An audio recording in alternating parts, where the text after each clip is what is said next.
اللہ کے حبیب علیہ الصلاۃ والسلام نے فرمایا، امام بخاری نے اس کو اپنی کتاب کے اندر لکھا، محبوب خدا صلی اللہ علیہ وسلم نے فرمایا کہ میرے اوپر جس کسی نے احسان کیے میں نے اس کا بدلہ دے دیا، جس نے احسانات کیے اس کا بدلہ ساتھ ہی ساتھ میں نے دے دیا، مگر ابو بکر کا بدلہ نہیں دے رہا۔ ابو بکر کے احسانات کا بدلہ قیامت کے دن رب ذوالجلال ہی عطا فرمائے گا، خالق کائنات عطا فرمائے گا۔ اگر ہمارے آقا صلی اللہ علیہ وسلم کی ذات والا شان پر ابو بکر کے احسانات ہو سکتے ہیں تو ہمارے اوپر احسانات کیوں نہیں ہو سکتے؟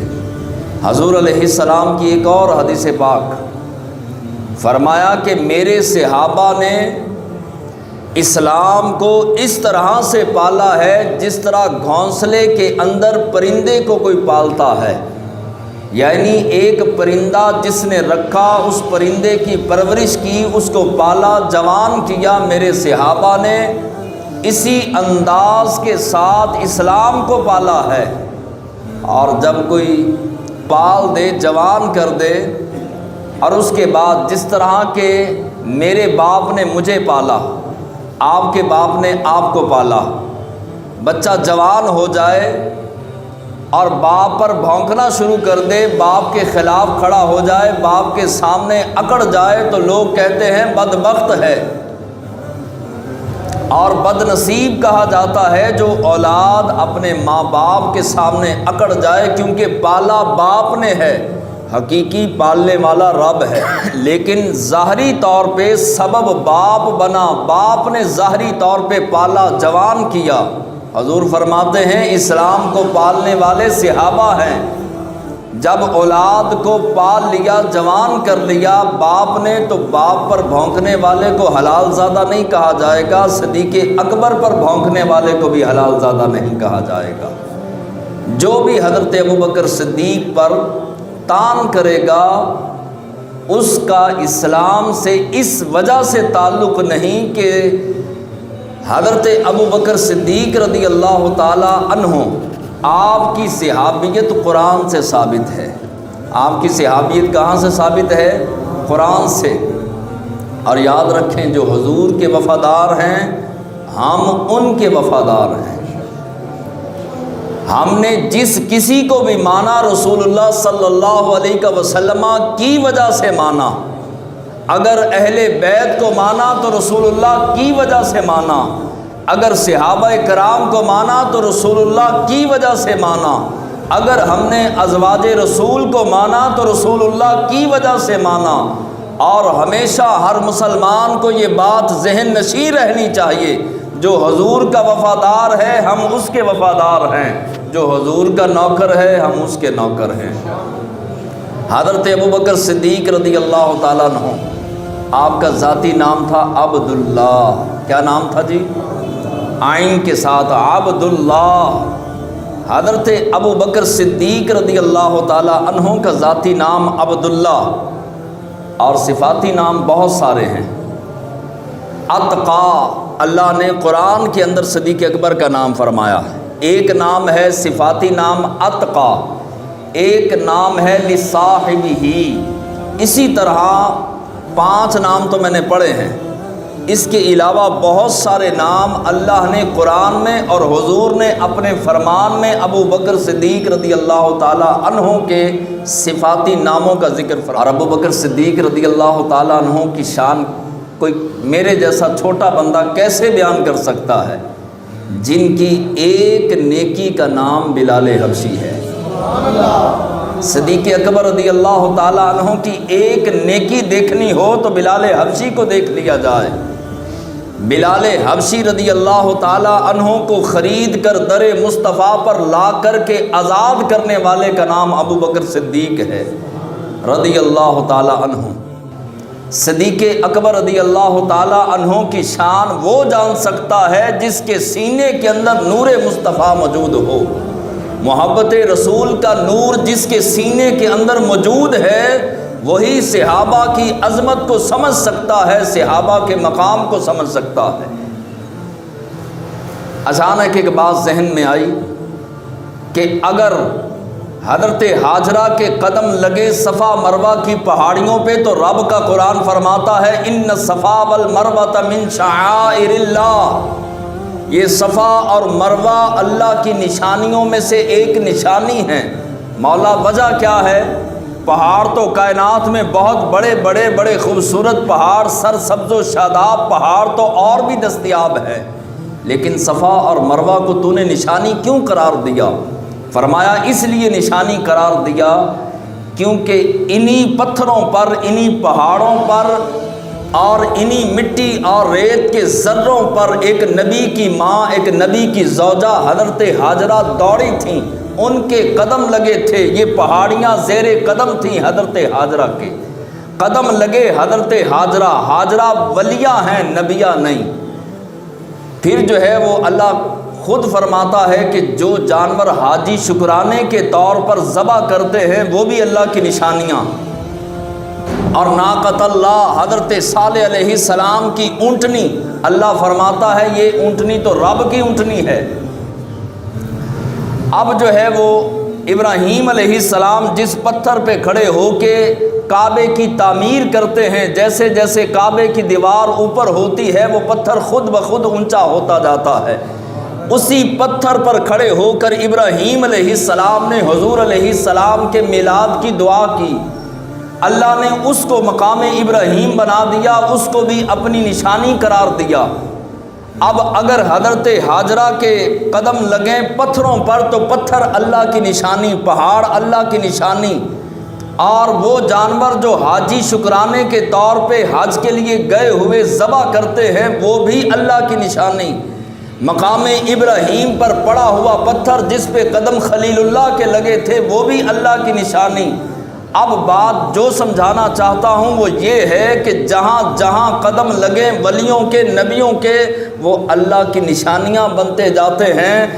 اور حضرت ابو بکر صدیق نے جب رسول اللہ کو اٹھایا ہوگا، غار ثور کا سفر ہوگا، 11 میل کا سفر تھا، اور ابو بکر صدیق کے سینے پہ رسول اللہ کے قدم لگ رہے ہوں گے۔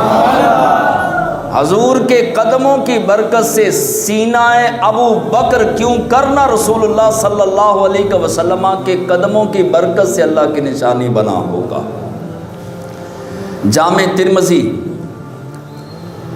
کیا شان ہے حضرت ابو بکر صدیق کی، 1200 احادیث آئی ہیں شان صدیق اکبر میں، کہیے سبحان اللہ۔ کتنی احادیث؟ 1200 کم و بیش۔ 1200 احادیث میں رسول اللہ صلی اللہ علیہ وسلم نے اپنے پیارے یار غار صدیق اکبر کی شان کو بیان کیا۔ 16 سے زیادہ قرآن کی آیتیں ابو بکر صدیق کی شان میں نازل ہوئیں۔ اللہ ایک ہی بار فرما دیتا ابو بکر کا بڑا مقام ہے تو بات ختم ہو جاتی، لیکن دل کے کالوں کو سمجھانا تھا، رب ایک بار نہیں 16 مرتبہ شان صدیق اکبر بیان کر رہا ہے، اور حضور 12 مرتبہ نہیں 1200 مرتبہ اپنے ابو بکر کی شان کو بیان کر کے امت کو سمجھا رہے ہیں۔ میری زبان سے نکلا ہوا ایک ایک جملہ وما ینطق عن الہوا، میرا بولنا رب کا بولنا ہے، اور میں مصطفیٰ جان رحمت 1200 مرتبہ تمہیں سمجھا رہا ہوں۔ ابو بکر پہ زبان درازی نہ کرنا، ابو بکر کی یہ بھی شان ہے، یہ بھی شان ہے، یہ بھی مقام ہے، یہ بھی عظمت ہے، یہ بھی بلندی ہے، اور یہ بھی رفعت ہے۔ 1200 مرتبہ حضور نے ابو بکر کی شان بیان کی۔ جامع ترمذی شریف ہی کے اندر حدیث پاک ہے، فرمایا میرے ابو بکر اور عمر جنتی بوڑھوں کے سردار ہیں۔ یہ حدیث پاک تو آپ نے سنی ہے نا، جنتی جوانوں کے سردار حسن و حسین ہیں، اور جنتی بوڑھوں کے سردار ابو بکر اور عمر ہیں۔ اب سوال یہ پیدا ہوتا ہے جنت میں تو سارے جوان ہوں گے، بوڑھا تو ہوگا نہیں، تو یہاں سے مراد اس حدیث کا مطلب اور معنی کیا بنتا ہے؟ معنی یہ بنتا ہے کہ جو جوانی میں انتقال کر جائے گا اس جوان کے سردار حسن و حسین ہوں گے، جو بوڑھا ہو کر مرے گا، فوت ہوگا، انتقال ہوگا، وصال ہوگا، اس کے سردار ابو بکر و عمر ہوں گے۔ آپ کا مشہور لقب ہے ابو بکر صدیق. کیا لقب ہے جی؟ صاد کے اوپر زبر ہو جائے تو صدیق بنتا ہے، اور صدیق کے معنی بنتے ہیں دوست، اور صاد کے نیچے زیر آ جائے تو صدیق بنتا ہے، اور صدیق کا معنی ہوتا ہے سب سے بڑا سچا، سب سے بڑا. اب صدیق بکر، ابو بکر بھی کہتے ہیں نا، تو بکر کا معنی کیا ہے؟ سنیے، جب بہار آتی ہے سب سے پہلے جب دن چڑھتا ہے تو دن کے ابتدائی حصے کو کہا جاتا ہے بکر. جب درختوں پر بھور لگتا ہے، پھل لگنے سے پہلے، پھول لگنے سے پہلے، اس کو کہا جاتا ہے بکرۃ و اصیلا، اس کو جو ہے وہ بکر کہا جاتا ہے. تیسرے نمبر پر علماء نے کمال کر دیا، اور حضرت نعیم الدین مراد آبادی نے کمال کیا. آپ اپنی تفسیر کے اندر لکھتے ہیں کہ بکر کا معنی یہ ہے کہ جب باغ کے اندر، گلستان کے اندر بہار آتی ہے، اور اس بہار میں جو سب سے پہلا پھول کھلتا ہے اس کو بکر کہا جاتا ہے. اسلام پر جب بہار آئی، اسلام کی بہار آئی، تو جو سب سے پہلے پھول کھلا اس کا نام ابو بکر ہے. جس کے سینے میں ٹھنڈ پڑ رہی ہے وہ کہہ دے سبحان اللہ. اسلام پر جب بہار آئی، اسلام کی بہار آئی، تو سب سے پہلا جو پھول کھلا اس پھول کا نام ابو بکر صدیق ہے. اور آپ کو یہ ساری باتیں معلوم ہونی چاہیے. آج جو قوالوں نے اور جاہل نعت خانوں نے تماشا بنا رکھا ہے، دمادم مست قلندر، علی دا پہلا نمبر، اسلام اور تاریخ اسلام، قرآن اور صاحب قرآن. ارشاد فرماتے ہیں کہ علی دا پہلا نمبر نہیں، دمادم مست قلندر، ابو بکر صدیق دا پہلا نمبر. جب اسلام نے پہلا نمبر صدیق اکبر کو دیا تو کون سا میراثی اٹھ کے کھڑا ہو کر یہ کہہ سکتا ہے کہ نہیں جناب، حیدر کرار کو سب سے زیادہ اگر کائنات میں کوئی مانتا ہے تو وہ اہل سنت و جماعت مانتے ہیں. جس طرح سے ماننے کا حق ہے، خالی لی کرنے سے علی کو مانا نہیں جاتا. علی کے احکامات اور سیرت علی پر عمل کر کے جو ہے وہ مانا جاتا ہے. وہ علی جو خود شان صدیق اکبر بیان کرتے ہیں. آپ فرماتے ہیں کہ تاریخ دنیا کے اندر ابو بکر صدیق رضی اللہ تعالی عنہ جیسا نہ کسی ماں نے پیدا کیا اور نہ کوئی ماں پیدا کرے گی. یہ صدیق اکبر رضی اللہ تعالیٰ عنہ کے بارے میں مولا علی فرما رہے ہیں، حیدر کرار، شیر خدا، اللہ کا شیر، فاطمہ الزہرا کا شوہر، حسنین کے بابا فرما رہے ہیں کہ کائنات میں ابو بکر جیسا نہ پہلے کبھی کسی ماں نے پیدا کیا، نہ آئندہ کوئی پیدا کرے گی. اسلام کی تاریخ کے سب سے پہلے مبلغ، ان کا نام ہے ابو بکر صدیق. پہلے مبلغ جنہوں نے تبلیغ فرمائی. سب سے پہلے اسلام میں سب سے پہلے جو تبلیغ کی گئی وہ جناب صدیق اکبر نے کی. اسلام کے سب سے پہلے خطیب کا نام، جنہوں نے خطابت کی، تقریر کی، اس خطیب کا نام صدیق اکبر ہے. اور تبلیغ بھی میری طرح سکی تبلیغ نہیں، ایسی تبلیغ کی کہ آپ کی تبلیغ سے حضرت عثمان غنی مسلمان ہوئے، آپ کی تبلیغ سے حضرت عبد الرحمن بن عوف مسلمان ہوئے، آپ کی تبلیغ سے حضرت عبیدہ بن جراح جیسے گورنر مسلمان ہوئے.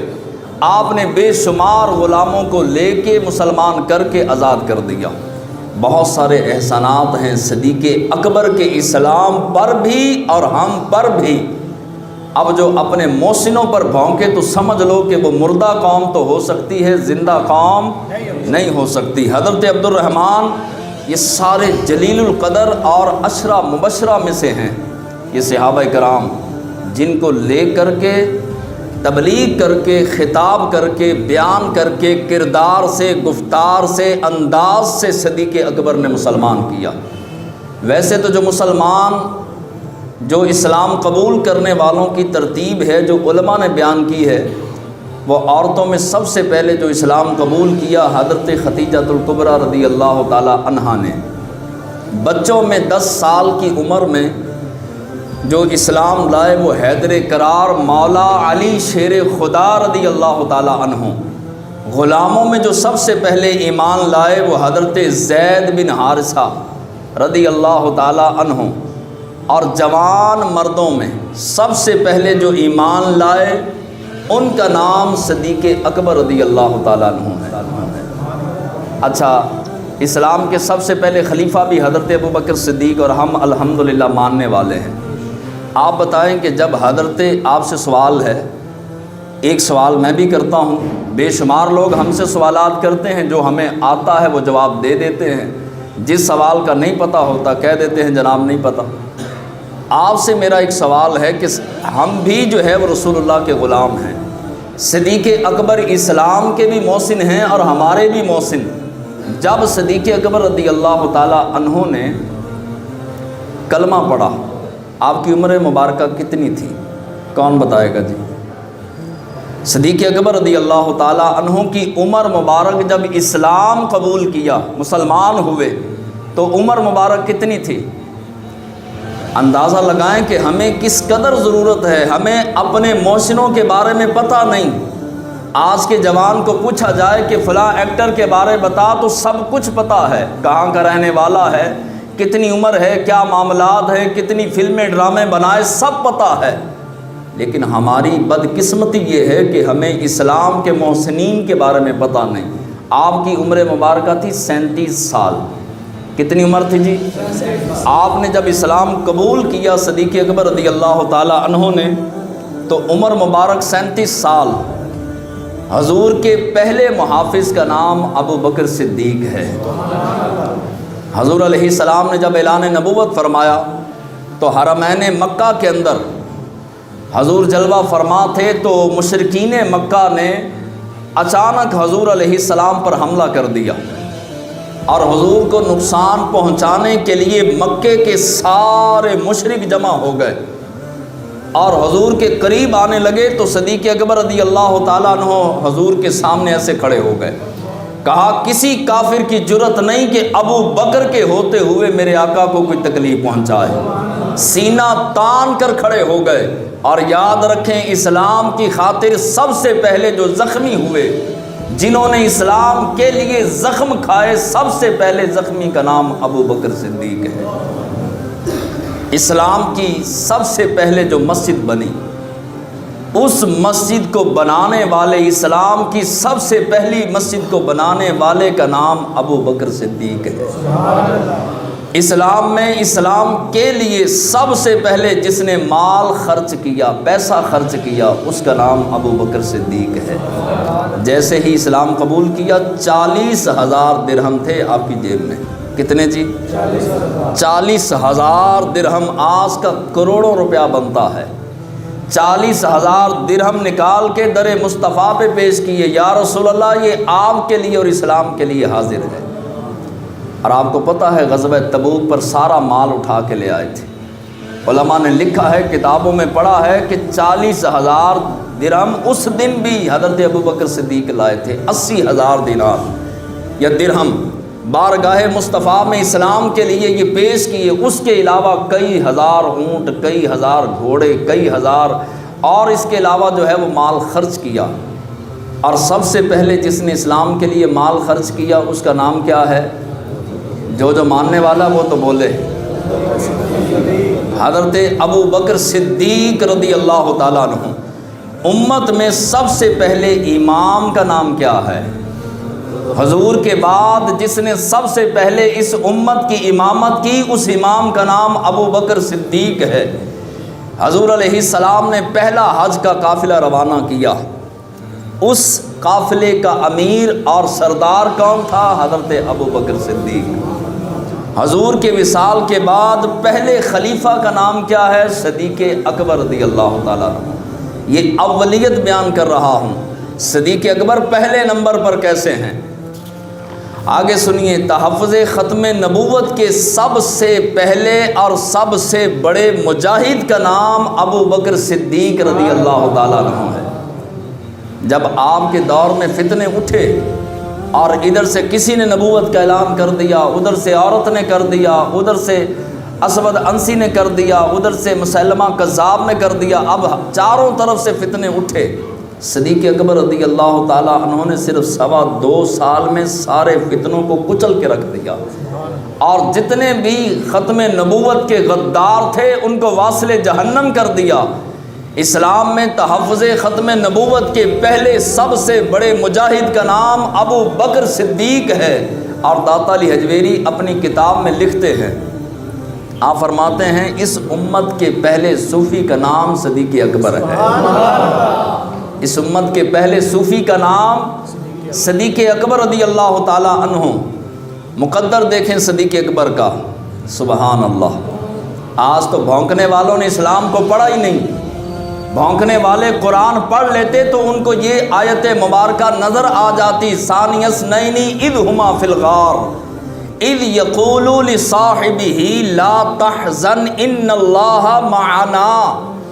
اب یہ آیت مبارکہ اگر وہ پڑھ لیتے، کسی بھی صحابی رسول کی صحابیت کا انکار کفر نہیں، لیکن صدیق اکبر رضی اللہ تعالی عنہ کو اگر کوئی صحابی نہ مانے تو فوراً دائرہ اسلام سے خارج ہو جائے گا۔ کیوں کہ ہر صحابی کی صحابیت کا اعلان مصطفیٰ نے کیا ہے۔ ابو بکر صدیق وہ ہے جن کی صحابیت کا اعلان خود خدا نے کیا ہے۔ لصاحبہ، محبوب کا صحابی، اب ابو بکر کو صحابی رب نے فرمایا۔ اور ان اللہ معنا، اگر ان اللہ معنا کا معنی سمجھ لیا جائے تو سارے جھگڑے ختم ہو جائے کہ بتا ان اللہ معنا، یہ معنا جملہ فعلیہ کا ہے یا اسمیہ کا ہے؟ وہ کہے گا یہ کیا ہوتا ہے، اسمیہ اور فعلیہ کسے کہتے ہیں؟ اس کو پتہ نہیں ہوگا کہ یہ جملہ کون سا ہے۔ معنا، ابو بکر کو رسول اللہ نے فرمایا پیارے گھبرانے کی ضرورت نہیں، اللہ ہمارے ساتھ ہے، اللہ ہمارے۔ جب غار میں تھے اور دشمن غار کے دروازے پر دہنے پر پہنچ چکا تھا، ہجرت کی رات دشمن پہنچ چکا ہے، اور حضور علیہ السلام کے صحابی حضرت ابو بکر صدیق رضی اللہ تعالی عنہ اپنے لیے نہیں گھبرائے، گھبراتے تو سب سے مشکل رات ہجرت کی رات تھی، تو حضور کے ساتھ رات کو نکلتے کیوں؟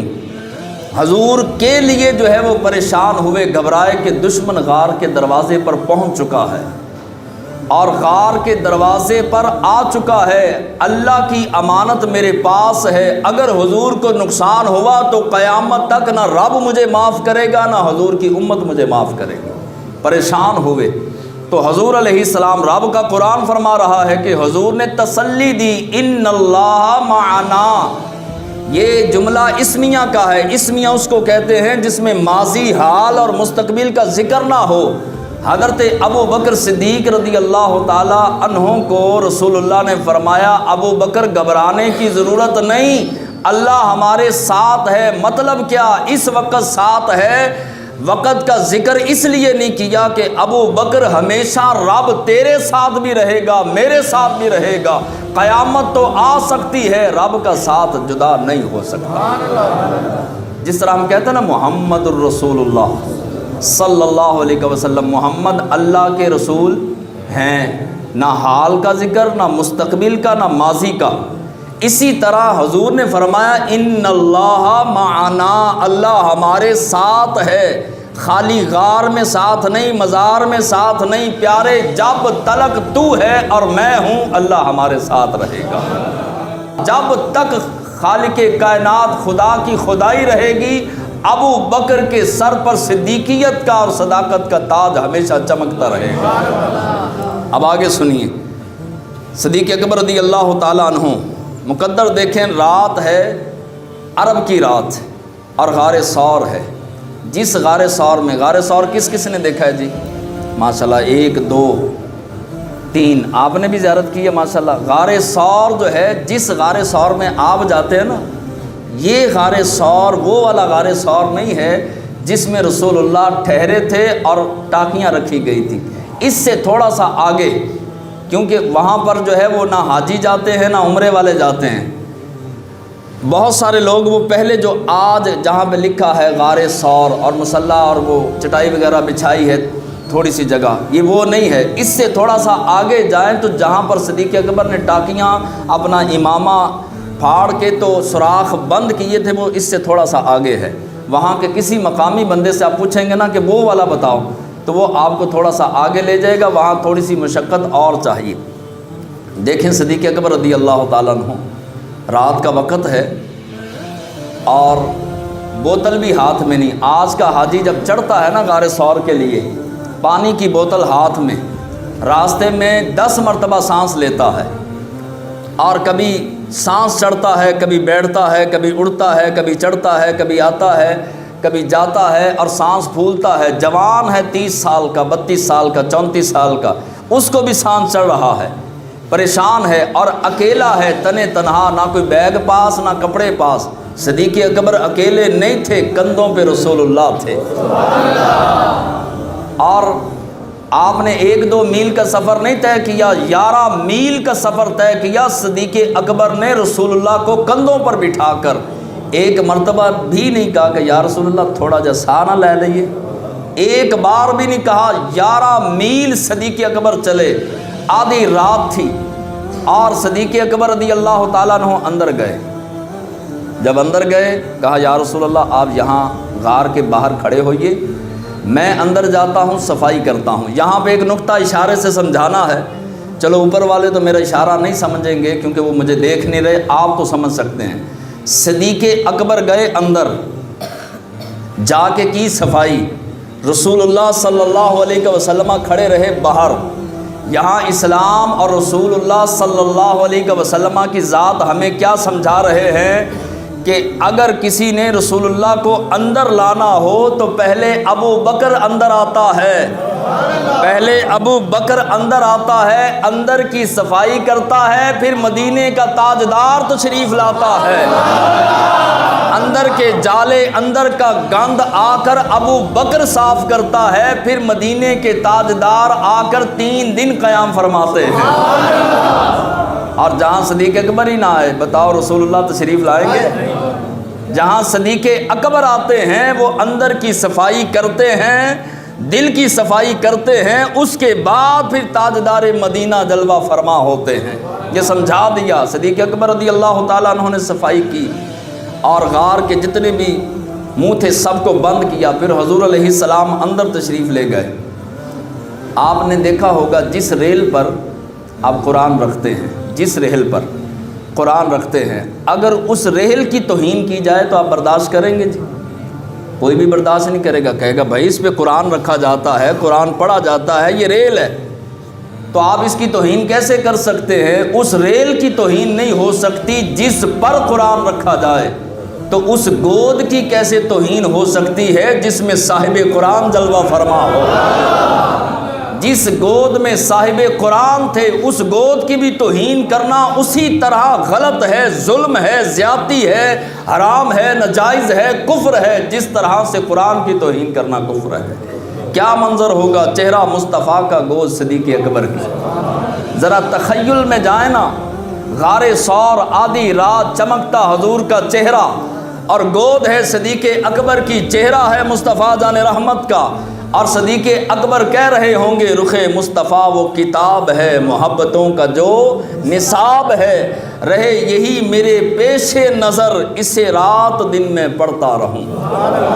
محبتوں کا نصاب حضور کا چہرہ مبارک ہے۔ اوروں کی صحابیت احادیث سے ثابت ہے، اور یہ صحابیت صدیق اکبر والی، یہ صحابیت قرآن سے ثابت ہے۔ محمد علی ظہوری فرماتے ہیں غار ثور تے اسی بھی گئے ساں رل کے، غار ثور اسی بھی گئے رل کے، بے شک او منزلاں پاریاں نے، اوکھیاں پاریاں نے، پر غار ثور تے جائیے تے پتہ لگدا، غار ثور تے جائیے تے پتہ لگدا، کیویں یار نبھاندے یاریاں نے۔ ایسے تھوڑی آسان ہے کسی کو کندھوں پہ بٹھا کے پہاڑ چڑھنا، پیچھے موت، آگے موت، رات کا وقت، اور اتنا لمبا سفر، اور اتنا سخت سفر۔ آج دن کا وقت ہوتا ہے، اس کے باوجود پریشانی ہوتی ہے۔ وہ رات کے وقت صدیق اکبر گئے، اور رب نے قرآن میں فرما دیا کہ ان اللہ معنا، اللہ صدیق اکبر، حضور یہ بھی تو فرما سکتے تھے نا کہ اللہ میرے ساتھ ہے، یہ نہیں فرمایا، کہا ان اللہ معنا، اللہ ہمارے ساتھ ہے۔ تاکہ جن کے دل کالے ہیں، بوتھیاں بھی کالی ہیں، ان کو قیامت تک پتہ چل جائے کہ صدیق اکبر کے ساتھ رب ہے، اور جس کے ساتھ رب ہو اس کو بھونکنے والا خود تو برباد ہو سکتا ہے، وہ چمکتے ہوئے سورج اور چمکتے ہوئے چاند کی روشنی پر کوئی اثر نہیں آ سکتا۔ اس فتنوں کے دور میں ادب کو مضبوطی سے پکڑ لیں۔ یہ میسج ہے، یہ پیغام ہے، یہ نصیحت ہے، یہ وصیت ہے۔ اپنے بچوں کو وصیت کر کے مریں، ادب کو مضبوطی سے پکڑیں۔ آپ کو نمازوں سے نہیں روکا جا رہا، آپ کو حج زکوٰۃ سے نہیں روکا جا رہا، آپ کو تسبیحات اور درود و سلام سے نہیں روکا جا رہا۔ جو فتنہ بیٹھے گا سوشل میڈیا پر، الیکٹرانک میڈیا پر، پرنٹ میڈیا پر، وہ صرف آپ کو بے ادب بنانے کے چکر میں، کوئی ولیوں کا بے ادب بنا رہا ہے، کوئی نبیوں کا بے ادب، کوئی صحابہ کا بے ادب۔ بچوں کو نصیحت کر کے مریں کہ بچوں، ریت اور مٹی جو ہے وہ کھا لینا، لیکن کبھی بھی کسی بھی اللہ والے کا، کسی نبی کا، کسی صحابی کا، اہل بیت میں سے کسی پاک ہستی کا بے ادب نہیں ہونا۔ ادب جو ہے یہ بہت بڑی چیز ہے۔ حضرت شاہ سلمان تونسوی، آپ کی زمینوں پر ایک چور آتا تھا، 2-3 دن اس نے چوری کی، فصل کاٹ کے لے جاتا تھا۔ آپ کے محافظوں نے اسے پکڑا اور لے کر کے حضرت خواجہ صاحب کی بارگاہ میں پیش کر دیا۔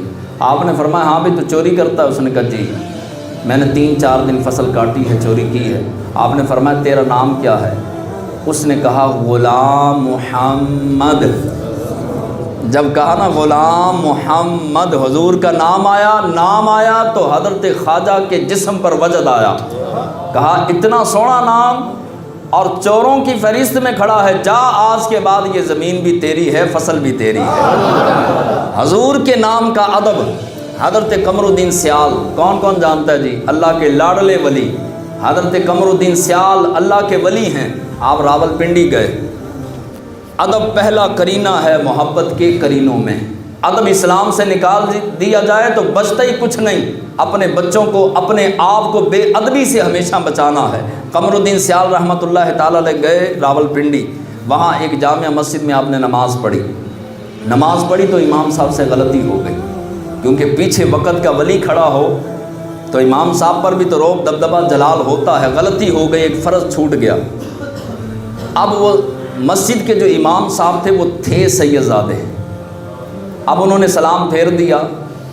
حضرت قمر الدین سیال پیچھے ہیں، بہت سارے علماء، بڑے بڑے علماء آپ کے ساتھ ہیں، تو علماء انتظار کر رہے ہیں کہ حضرت قمر الدین، خواجہ قمر الدین سیال رحمۃ اللہ تعالی علیہ بولے کہ بھئی نماز تو ہوئی نہیں، فرض چھوٹ جائے تو نماز نہیں ہوتی، تو فرض چھوٹ گیا تو نماز کو تو دہرانا پڑے گا۔ وہ خاموش بیٹھے ہیں کہ حضرت قمر الدین سیال موجود ہیں، ہماری کیا ضرورت کہ ہم کھڑے ہو کر بولیں، خاموش بیٹھے ہیں۔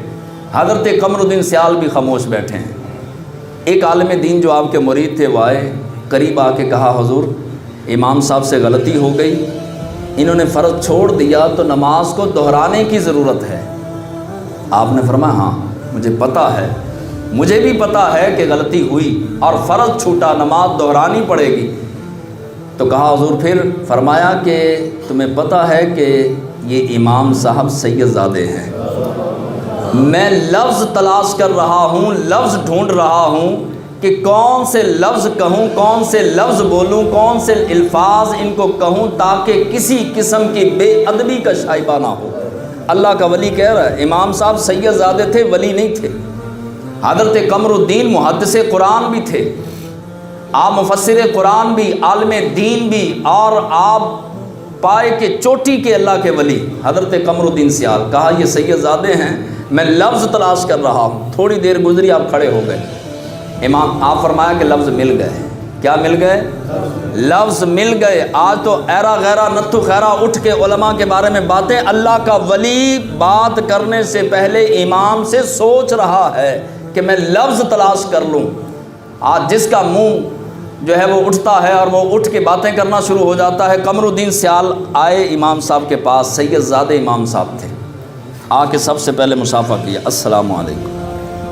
حضرت قمر الدین سیال نے جب سلام کیا تو امام صاحب کو پتہ تھا یہ اللہ کے ولی ہیں، قمر الدین سیال ہیں، انہوں نے بھی ہاتھ چومے۔ حضرت قمر الدین سیال نے ہاتھ چومے، ہاتھ چوم کے نذرانہ پیش کیا، کچھ لنگر پیش کیا۔